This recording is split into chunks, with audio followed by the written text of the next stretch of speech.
Hello, Bachcho. Let's read our question. So, our question says, why did Abdul Kalam want to leave Rameshwaram? What did his father say to this? And the last part is, what do you think his words means? Why do you think he spoke those words? तो बच्चे question में क्या पूछा गया है कि अब्दुल कलाम रामेश्वरम छोड़ना क्यों चाहते थे और इस चीज पर उनके फादर का क्या कहना था. What do you think his words mean, उनके जो भी उन्होंने बोला, फादर ने बोला, उनका क्या मीन था. And why do you think he spoke those word, उन्होंने ऐसे वर्ड्स क्यों बोले. तो चलिए समझते हैं अपना आंसर. तो पहला क्वेश्चन है बच्चे कि अब्दुल कलाम रामेश्वरम क्यों छोड़ना चाहते थे. Abdul Kalam wanted to leave Rameswaram to pursue higher education at the district headquarters in Ramanathapuram. तो यानी कि जो अब्दुल कलाम थे उनको पता था कि रामेश्वरम में उनकी हायर स्टडीज नहीं हो सकती है, इसलिए वो रामेश्वरम को छोड़कर कहाँ जाना चाहते थे. डिस्ट्रिक्ट हेडक्वार्टर्स इन रामनाथपुरम में, यानी रामनाथपुरम के डिस्ट्रिक्ट हेडक्वार्टर्स में वो पढ़ना चाहते थे. ठीक है. अब सेकेंड क्वेश्चन में पूछा गया व्हाट डिड हिज फादर से टू दिस, इस पे उनके फादर का क्या नजरिया था, क्या कहना था. सो यहां पर लिखा है बच्चे his father said that he knew Kalam had to go away and grow, कि उनके फादर ने बोला कि मुझे पता था कि कलाम जिस तरीके के बच्चे हैं उन्हें जाना ही पड़ेगा क्योंकि उन्हें अपनी लाइफ में ग्रो करना है. So his father said that he knew Kalam had to go away and grow.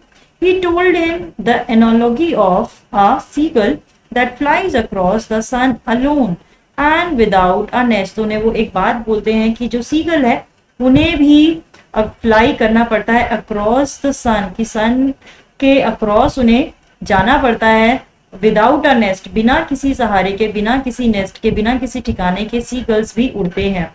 ठीक है.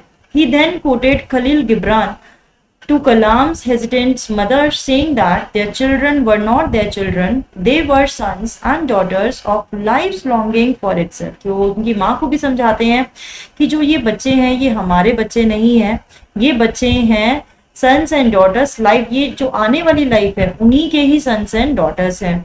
ठीक है. They come through their parents but not for them, कि ये हमारे अंदर से आए तो हैं, हम इनका एक जरिया है आने का, लेकिन ये हमारे लिए नहीं आए हैं. ठीक है. तो यानी हम इन्हें अपने लिए बढ़ने से रोक नहीं सकते, जाने से रोक नहीं सकते. They may give their love but not their thoughts as the children have their own thoughts, कि हम बच्चों को अपने थॉट्स नहीं दे सकते, अपना सिर्फ प्यार दे सकते हैं, लेकिन बच्चों के अपने थॉट होते हैं और उन्हें उसके अकॉर्डिंग ही हमें जाने देना चाहिए, उन्हें बढ़ने देना चाहिए. ठीक है. तो ये कलाम के फादर कहते हैं जब उन्हें पता लगता है कि कलाम रामेश्वरम छोड़ के जाना चाहते हैं. अब थर्ड क्वेश्चन क्या है बच्चे हमारा, what do you think his words mean, उनके वर्ड्स का मतलब क्या था और उन्होंने ये वर्ड्स क्यों बोले थे. तो चलिए समझते हैं इसका answer. Kalam knew that his father possessed इनेट wisdom, तो कलाम ये जानते ही थे कि उनके फादर बहुत ज्यादा वाइज हैं.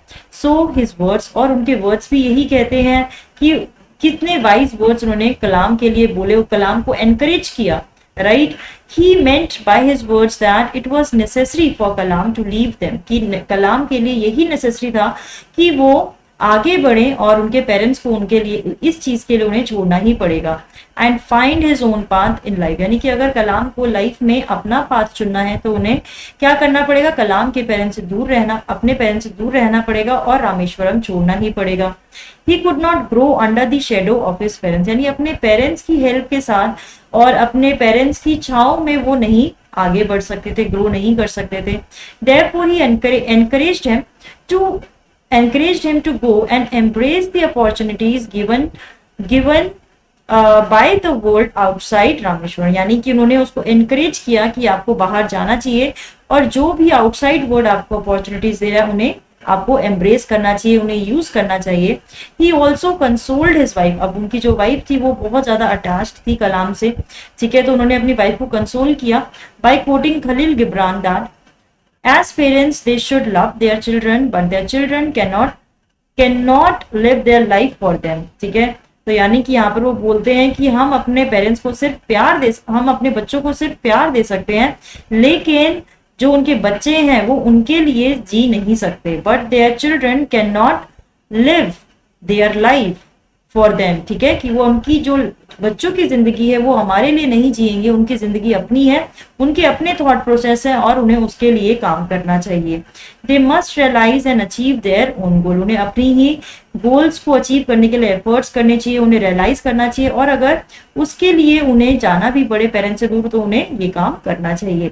तो यानी कि जो कलाम के फादर थे वो पढ़े लिखे तो नहीं थे, लेकिन उनमें बहुत ही विजडम थी, वो बहुत ही वाइज थे, और इसलिए उन्होंने कलाम को कभी भी जाने से नहीं रोका और जबकि उसे एनकरेज ही किया।